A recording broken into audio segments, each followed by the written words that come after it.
Hi, boys and girls and non-binaries. Hello, everyone. Welcome back to another edition of whatever would call this channel.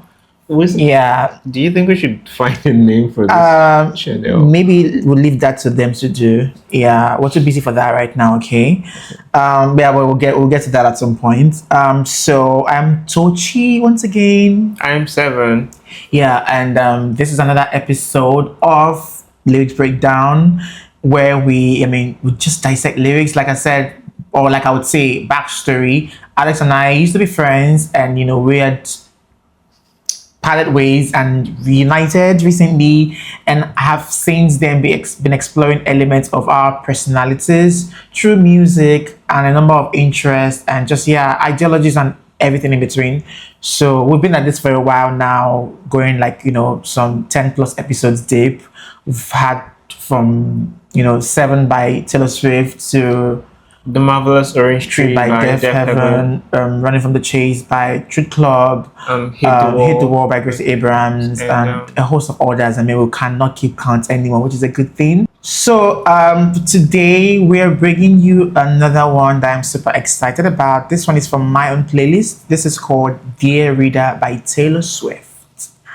And I've loved this song since time, and the reason for choosing the song, I just feel like is the song. I feel like this song sounds like an advice from a big sister. It sounds like an advice from a big sister. It sounds like a big sister speaking to a big brother, like a big brother speaking to you. It sounded like that when I looked at the lyrics also. So to me, I just love Dear Reader. It's just like that kind of to whom it may concern. That kind of and just sort of to give you a context of like how maybe Taylor sees her art. She didn't say dear listener or whatever. It's dear reader. Yeah. I think she always talks about how she sees herself as a songwriter and as a writer and a poet or whatever first before even a singer or whatever. Yeah. So she's saying dear reader is like, it just makes you want to be like, what does she have to say? Let's dive into it. So let's actually dive into it. So it starts with the opening line. Dear reader, if it feels like a trap, you're already in one. This might maybe be too early in the song to start over analyzing, but it's like saying that if it feels like a trap, I think it's a thing of like if something looks like it, if it walks like it, if it looks like it, then it is there. If you feel like you're trapped, sorry babes, you're already in one. I feel like it's also a way of someone just sort of being it's like tough love, that kind of let's not mince words here. If it feels like you're trapped, then I'm sorry, you're already in one. Anything that makes it feel like it, then you're already in it. For you to feel like it, you're already in it. Because so oftentimes people kind of like, even with all the signs, people are waiting for something definite to kind of like make a decision. Exactly. Yeah. So it sounds like that. Like, I'm sorry, if it feels like it, then you're already in it. It doesn't. You shouldn't have to feel like it. It's also like a relationship when you feel like, if you feel like something is not working, then it's really not working. You don't have to wait for, like you say, one definite sign or whatever. So that's what that line is. I'm excited we're able to figure that one out because I've never figured it out like that. Right. So, dear reader, get out your map, pick somewhere, and just run. This is also really giving like just go somewhere. Like I think it's giving some things she has explored in other parts of her songs, like The Lakes, where it's just like escapism. Just going somewhere, get out of your map, maybe somewhere only you will understand, or somewhere that is like for you, because I feel like as individuals, we maybe have our own idea of what a map would be. For me, it could be like, okay, maybe going to this certain place or whatever. So for you, it could be something different, right? So it's more like, I think it's sort of escapism. I think it's also because it sounds a little urgent, because why I think it is because of sometimes you're waiting for the right time to do something. So I think here is just saying like, just get the map out. Just go. You're waiting to let's not. Just go. Wherever it says or whatever it is you're going to do there is not exactly mentioned or it's not exactly sure in this song, but it's like just get out your map. It's like that thing of also like when you've maybe been somewhere for the longest time and it's like just change that place, go away from that place. Yeah. So just get out your map and just go. Don't overthink it. Exactly. Yeah. Because, like I said before, trying to wait for the right time, you're overanalyzing, Just overthinking. pick somewhere and Like, just run. Yeah. Just go. Yeah, just go. Dear reader, burn all the files, desert all your past lives, and if you don't recognize yourself, that means you did it right. This one hits so well Yeah. because it's more like she's more like saying that look past your past, right? Burn all the files, like dig through the old whatever, the things you can burn, throw them away, weed them out, right? Weed them out, reinvent yourself. And if you don't eventually recognize yourself, that means that reinvention is complete. Yeah. It's for me, how it sort of relates to it in my own personal life is like, even with career transitions, right? There was a time I hated the industry I was and I didn't want it, right? And I'm like, okay, I need to go somewhere else. And I really like, it's like shedding off your skin, your old skin. Yeah. And, I think a year after or thereabout, I was a different person. I was doing tech content, like you said, you saw on TikTok. A lot of people were like, wow, we don't recognize this part of you, right? So that's sort of when I knew that, okay, yeah, the transition is complete. And then I got a new job in tech, with a company in Finland. It was just totally like, it was so left from what I was, right? And so when I often do this thing, in like say every 3-4 years, where I try to like reinvent myself, right? So when I don't recognize who I used to be, that always gives me a sign that, okay, that transition was successful. Because if it wasn't successful, then you still very much like see or recognize elements of your old self. I love this part. It's also about like deconstructing what you used to know or what you've held, values you've held, to kind of like grow. Because I love that. True. I love yeah. that. These are all your past lives. I love that line. If you don't recognize yourself, that means you did it right. So really, also word to you, like, you should always try. I mean, not like it's definite, but like always try. Like when you're trying to change your life or trying to change your ideologies or whatever it is you're trying to change, right? The point you get to where you don't exactly recognize yourself anymore. Yeah. That's when you sort of know that, okay, this is sort of effective. Yeah. I think you should just really put that into perspective very well. Then the chorus goes, never take advice from someone who's fallen apart. Never take advice from someone who's fallen apart. You should find another. I think this is her just sort of being like, you know what? I sort of giving you all this advice here, but then, hey, that's just me. I just say like, hey, that's just me. Don't just take my word for it. Don't just take my word for it. That's it. Then it's like, never take advice from someone who's fallen apart. So more like, I am not exactly perfect myself. I am also like, I am jagged. I am also like a million pieces. I don't have my shits together and all that stuff. So I'm probably not in the right position to be telling you these things. That kind of like it's like how do you put it? It's like a poor person giving rich people, or a poor person giving you financial advice. How? Like how? That's what this is giving me here. Like, never take advice from someone who's falling apart. So she's acknowledging that she or whoever the writer is or so they are like a million pieces themselves. They don't have their shit together, so they're probably not in the right position to be giving one such weighty advice. So please go find another. I feel wow. Sometimes people reach out to like my friends. They can come to me and be telling asking me about some relationship advice. You know how there's this thing where you kind of become wiser after you've gone through things, but at the end of that phase, it's not even like you are now somewhere where you can call yourself like you can say you figured it out. You feel figuring things out, but like you already know some things at that point. So I think this is what, like, don't take advice from me, because I am still unraveling. Yeah, I'm still unraveling, but like, see what I know already, but like, just but it's so real, because even like bringing into like say even work or career, right? You have some younger people in the industry or so reach out to you for some advice or for some things, and then the battle that you're sort of battling in your own internal life, as well, you're still sort of battling career as well. You've spent longer in the industry, you've not figured shit out, right? You've not completely, you still have your own battles and uncertainties and doubts and all that stuff, right? And then when someone is asking you for advice, in your mind you're like, I don't even have my shit together, so why right? But it's not something you say out. But when you're giving them advice, if you're a self-aware person, a part of you will still be like, I mean, it's not a universal whatever, right? That kind of still shout, still you get that this sort of like I think it's sort of that disclaimer-ish. Yeah, because we don't want to be put on a pedestal. She doesn't want to be put on a pedestal. Yeah. I mean, we don't want to be put on the pedestal. If you reach out to me for advice, please. Yeah, I don't know. I beg. I'll tell you what I know, but like, don't let me not be. Don't take my word for it. Don't take it hook, line, and sinker, please. Apply some nuances when necessary. Yeah. So moving on to the verse 2. Dear reader, bend when you can, snap when you have to. This is really giving me bend when you can, which is so when you say you bend or you stoop, it's like be modest when you can, be subservient when you can, serve when you can, or when you have to, right? And then in cases where you have to snap and be firm or react or whatever, also like you can be those two things, but just know what it's giving me.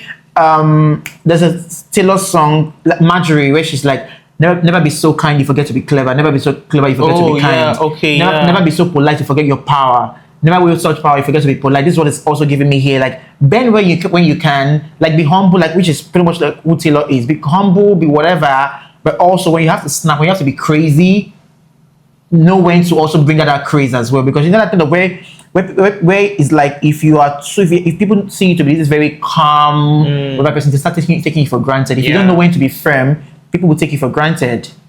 So snap when you have to, so as to not be taken for granted. When you have to be, whatever, please be. Yeah, I think that's just clear. It's very clear. Yeah, it's very straightforward. Bend when you can, stoop when you can, because sometimes people take stooping for people kind of like take it like it's a weakness. Exactly what the word I was looking for. Like it's a weakness, but sometimes it can be strategic. Exactly. I think the advice here is being strategic. God bless you. Because you can always be at the defense or want to be whatever. Sometimes stooping or bending can be like the strategy to get what you want or whatever it is. And in some cases it will be a need for you to actually snap. So that duality of whatever, know when to find. I think what she's preaching is balance.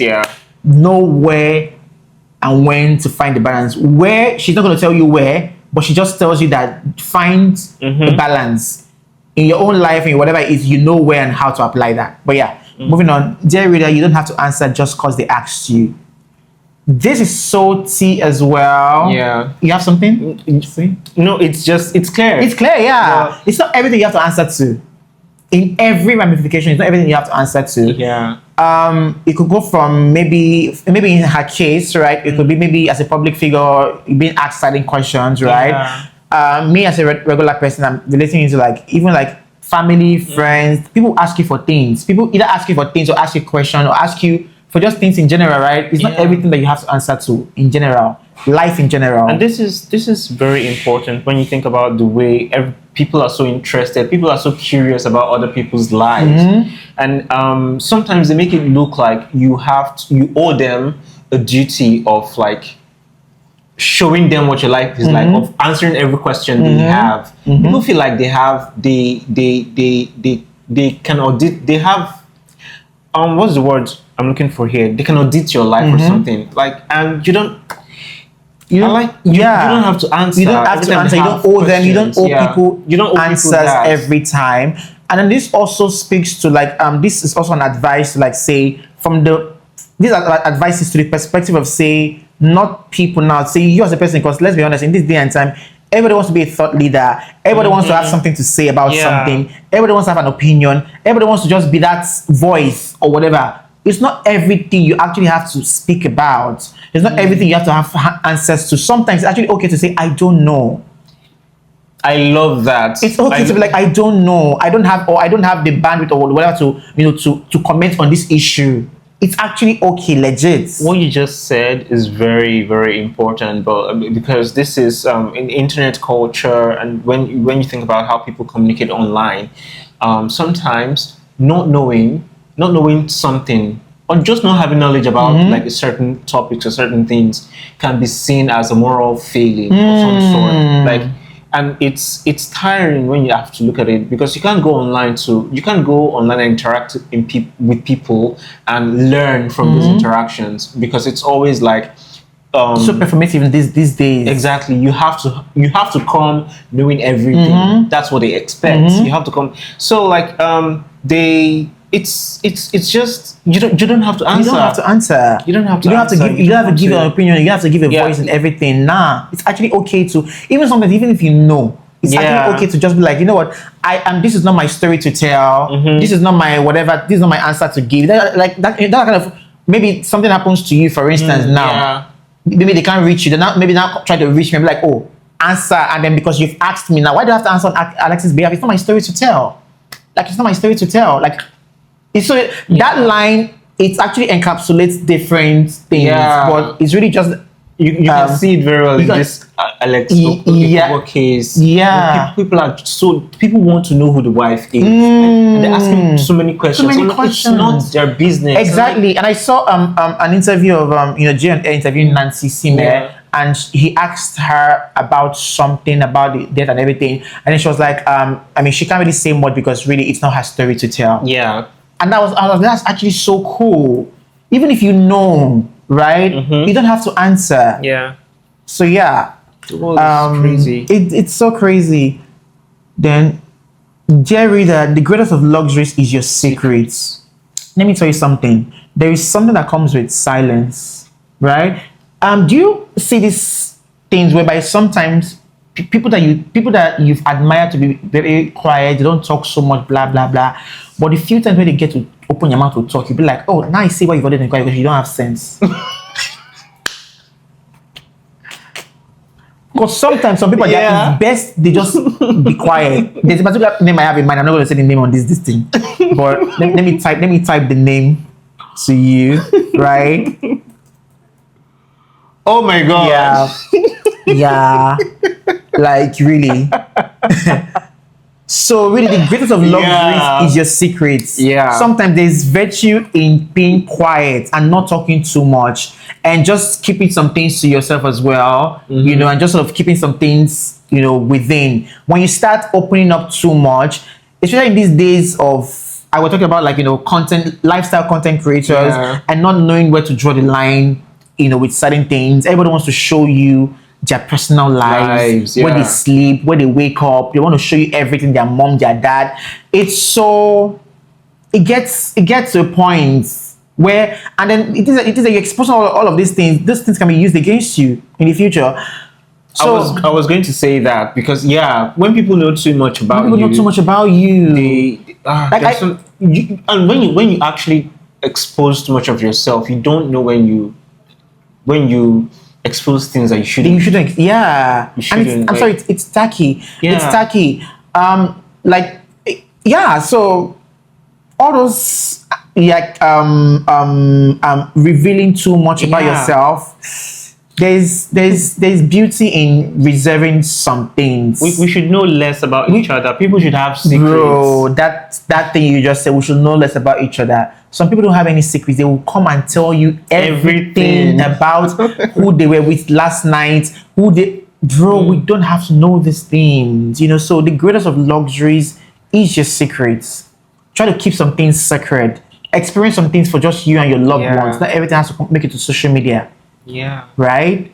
You can be hanging out with some friends. Sometimes you don't have to make it to social media. It's okay. So you guys just enjoy your company like that. Keep some things within yourselves. I think mystery is actually attractive. Mystery is attractive. Mystery is that's Beyonce's law. Yeah. That's Beyonce's True. entire law, right? Mystery, and now these days it's becoming Taylor's as well. Taylor used to be a lot more open before. Now she's becoming more mysterious. So I guess that's sort of where she's drawing that distinct from this advice from. The greatest of luxury is your secrets, because obviously she's sort of been at some point she sort of really exposed so much about herself that you now get, like you said, people now get so interested in your life so much at some point you can't even now control it. Yeah. So obviously this is not like a life lesson, more like, dear reader, I have lived this. Now I'm telling you, from my own experience, the greatest of luxuries is your secrets. she did say her fans tried to like undo a paternity test Yeah, on her her songs and everything, and now she can't control it anymore because and all that they stuff. feel like they know her too Yeah, well. too much. So yeah, it's really very. Dear reader, when you aim at the devil, make sure you don't miss. This is tea. I love this. I love this one so Yeah. much as well. Like, really, when you set out to get back at someone, please do it strategically, do it brilliantly, because you only get one shot. Yes, you only get one shot, and I always say that look, I support revenge. I'm all for revenge. And I always say this, that if you can get revenge on if someone did you dirty and you can get revenge, you actually have the resources, the means, the ways to actually get revenge. You should take it, because that's an opportunity life has offered you. Because not many people get that. People do you dirty and then they go and have like great lives. They go and have like amazing lives, even better than yours, and then you're somewhere looking at them. So it happens. So And I love that. I love that image of aim. You know, when you're aiming at Yeah. something, it's like maybe a gun. Yeah. Or even if you want to throw something, like you're trying to you're trying to aim. So you have a shot. don't miss it, because when you miss it, they turn, and then they now know you're coming for them, and they now become defensive, and then that way when you aim at them and you do it strategically, they don't know what hits them. But when you miss them, then they know you're coming, and then they get ready and defensive. So I love that.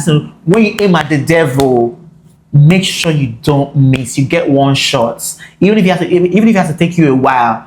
Make sure you don't miss. It's that line is heavy. It's reminding me. Funnily enough, it's reminding me of a line in the Bible. Be wise as a dove, but be gentle as a dove, but wise as a serpent. Exactly. Snap, bend, blah blah blah. That's also like even the same verse. Snap, bend, blah blah. But when you aim at the devil, girl, please don't miss. And in Taylor's case, there's been a lot of times like that. Like say with the recording of the Masters, right? She did that so brilliantly that you just can tell that. I mean, there was no miss there. Really, there was no miss with that. There was no miss. So yeah. I don't know if this is about her own life or whatever, but I'm just saying in general, like really, when you want to get back at someone, do it in a way, and please do it where it hurts them. Because say when you're aiming at someone, you don't want to aim at them in a way whereby you aim at them, it touches them, it doesn't bring them down, and they still have enough energy to now start chasing you. You get what I mean? So think about it like a film. When you aim at someone, maybe to their head, their brain, they fall down before that's it. But when you aim at them, it just maybe touches, just grazes the skin. They will turn, and if they see you're coming for them, they will chase you back. Yeah. You see the imagery here now. If you're aiming for the devil, bring him down. Bring him down, like David brought Goliath down. If David did not bring Goliath down, Goliath would chase David and beat the hell. The David would have paid. Do you understand? Yeah. So paid dearly for that. So yeah, this is part of that. Also, that's also aiming. Because when David, mean, based on how Bible explained it, right? David aiming, with the stone or whatever on his head. Yeah, because that was Goliath's head, like. Oh my God! Yeah, because that was one shot. That was one shot. Yes. If David had missed, imagine what would have happened. Yes. The Israelites would have paid dearly for that. Yes. For attempting that. For attempting that, exactly. Oh my God!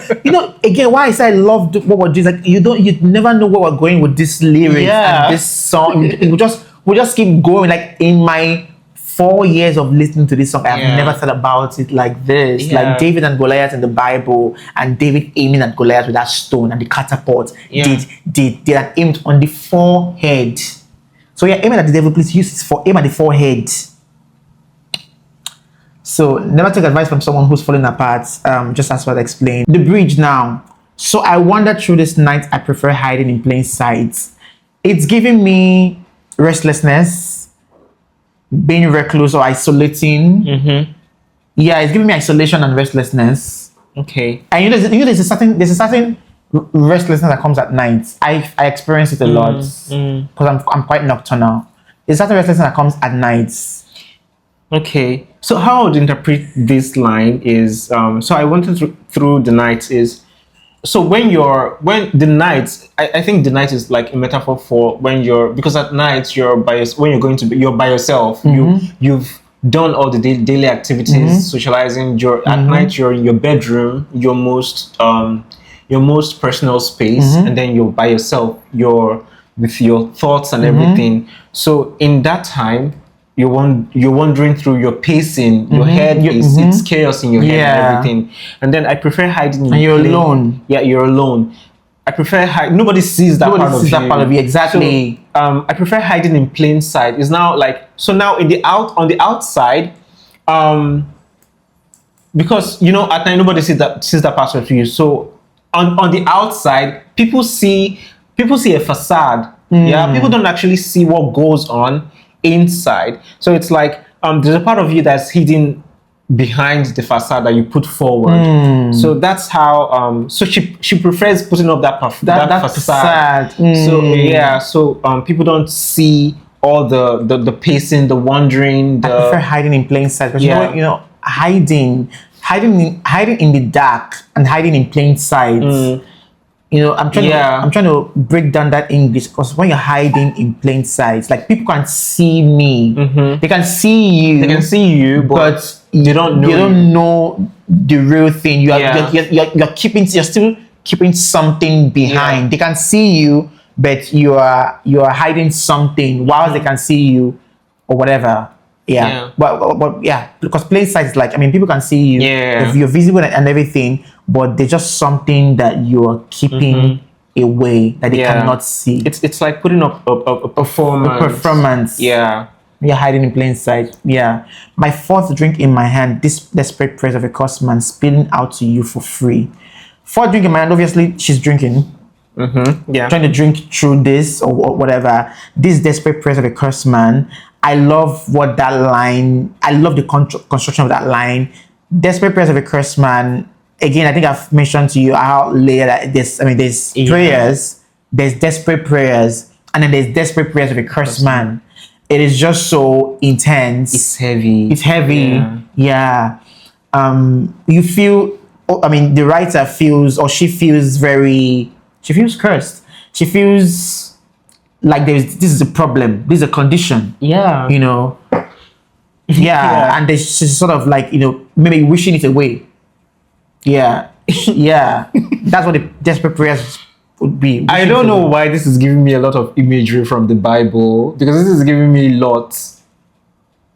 The story of Lot was cursed with boils. The story of the devil going to God to Job. You mean? Yeah, Job. Sorry. Yeah, I was lost for a bit. I am no Bible kid.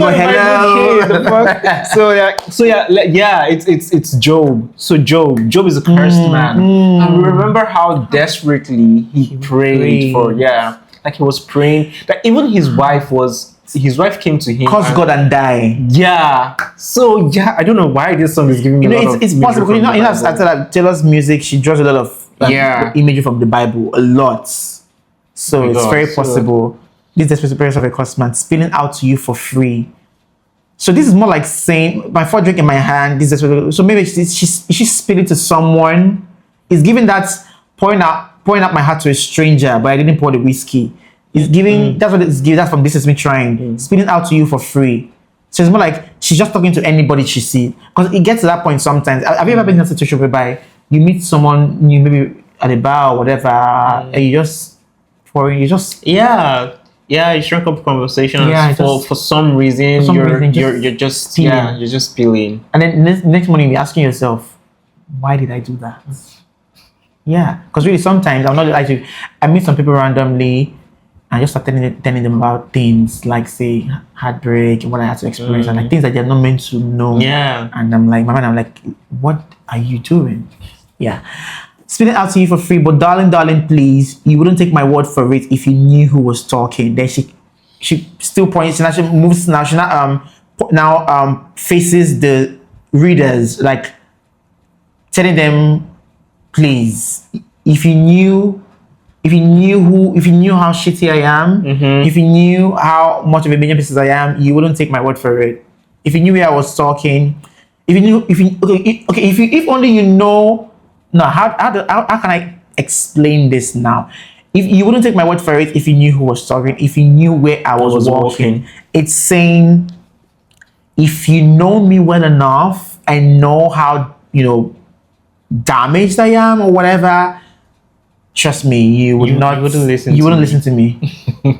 And you shouldn't listen to me. Yeah, that is true, because a lot of the time you feel I'm not eligible. I'm not qualified to be advising this person. Mm-hmm. It happens to me a lot. Like, people come sometimes. Some of my friends come to me for advice or whatever, and like, you're talking to them, and in your mind, in your head, you're like, my God, do I even qualify to give this advice? Like, I'm a million pieces myself. I'm shattered. I don't have it all figured out, and I'm still trying to figure shit. I'm struggling, literally. Yeah, sometimes you give them advice you didn't even take yourself. Yeah, like you're literally struggling, and then people are asking you for advice.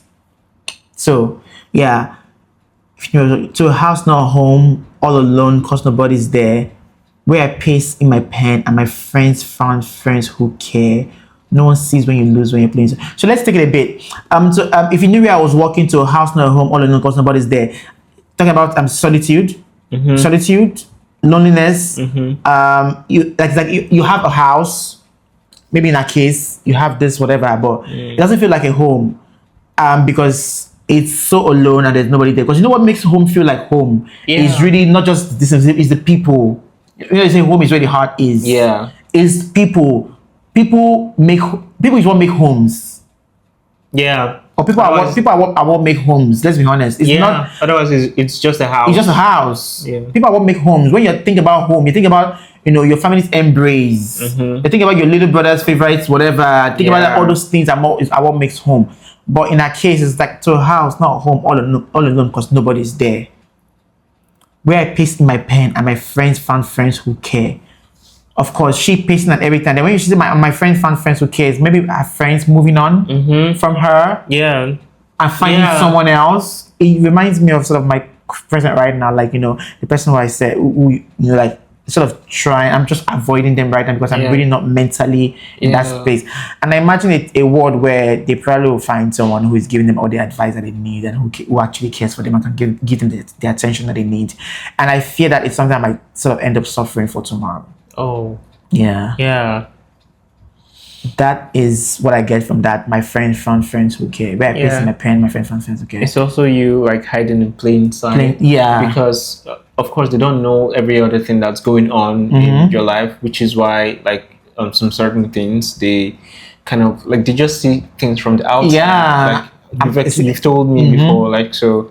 So it's a lot like that. It's a lot like that. No one sees when you lose when you're playing solitaire. This is so real as well. Because when you're in that house all alone, nobody's there. You start playing games with yourself. You lose. Nobody's seen any of that. Like it's not. There's no winner here. You win and you lose. You're playing solitaire by yourself. You win and you lose, and it's just similar to like my case as well, where you're having all these ups and downs, you're having all these fears, you're having all this, concerns and all this many, a lot is going on right now.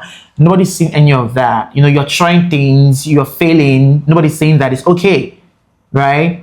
It's okay. Nobody's seen any of that. That's what no one sees when you lose when you're playing solitaire. I just really love that imagery I get, like, house like this, and it's just you, and you're just breaking things and making things and breaking things and making things, and like I told you about like when I did that first recording for Internet Economy, and how I thought it was so bad and I almost cried, and I felt really, really horrible, and that's pretty much like that kid. Yeah, like, nobody sees any of that. Yeah, because if you hadn't told me, I wouldn't have. Yeah, you wouldn't know. Like it was just me, and I didn't know. I didn't have anyone to call to like tell that. Like I was just. I cried legit because I tried for hours and it just wasn't working. I was like, this is so bad, this is so horrible, and But there's something I've noticed about the song, because in other parts it's like giving advice to the readers, to someone, and this bridge is it's personal. Yeah, she turned it to herself. Yeah. Oh, I love that. Yeah, I love this. Then she goes, you should find another guiding light, but I shine so bright. She's saying, go find another person to give you this advice. Even though I am Taylor Swift, from the outside, it looks like I have my shit together, which is like with my friends as well. Like I think I've told you before, I look like the one that has his shit together. Where they often call me to ask for certain advice. If they want to make certain big moves in their lives, they call me to ask for advice. Yeah, because I look like the one that seems to have his shit together. So that's what she said. But I shine so bright. On the outside, everything all looks so dazzling and all whatever. But I'm literally drowning, girl. But I can't tell you. So I'm trying like, sister, please, can you go speak to someone? Like sometimes I really wish my friends and family will stop asking me for advice. I really wish they can find someone else. Like I mean that in good faith, but sometimes I really feel like I don't qualify. But they think I'm the best person for it. I don't know how to bust their bubble that I don't think I am. Maybe you should go ask someone else. So I think that's what she's saying here. Like you should find another guiding light. But I shine so bright. Like I can't deny it. Yeah, it looks because I know that. Even I know that I do be looking like I have my shit together. Yeah, that part is very aware. Yeah. So that's it. That's it with this song, Derrida. I love this song so much. I'm really excited that we got to do it. It's a very straightforward song. I think it's very straightforward and very honest as well. It's so honest. It's a little heartbreaking also. Yeah, it's very heartbreaking. It's sad. Yeah, it's really sad. Not sad like in a very pathetic way. Yeah, but like it's just sad. Yeah. So thank you so guys so much. I mean, I hope you loved this one, and let me know what this song means to you, and if there's any lyric that you might think that you might have a different interpretation of. We think we did it justice to the best of our understanding of the lyric. Thank you so much for tuning in, and then do well to subscribe to the channel. Yeah, subscribe to the channel, and look forward to our next one. Look forward to our next one. See you.